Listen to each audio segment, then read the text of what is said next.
আমাদের এই জীবন চলার পথে সবচেয়ে গুরুত্বপূর্ণ ব্যাপার হচ্ছে পরিবার।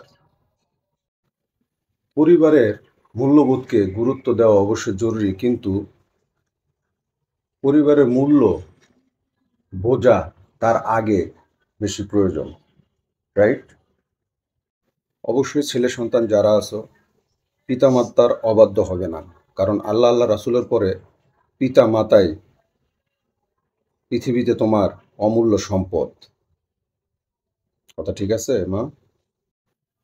আর ছোট, ছোট বাচ্চা, ছেলে সন্তান বা যারা উপযুক্ত বয়স হইছে, সবাইকে একটা কথা বলবো। বাবা সারাদিন কাজে থাকে, মা বাসায় থাকে।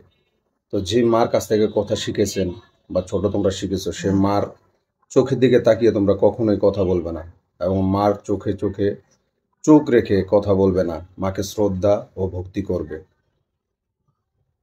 কথা ঠিক আছে, মা?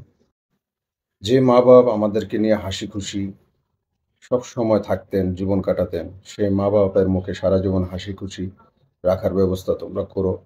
তাদের মতো চলাফেরা করো। মা-বাপকে কখনো কাঁদাইও না। কারণ হাসি খুশি আল্লাহর একটা বিশাল নেয়ামত, এবং এই হাসি খুশি আমাদেরকে নতুনভাবে বাঁচতে শিখায়।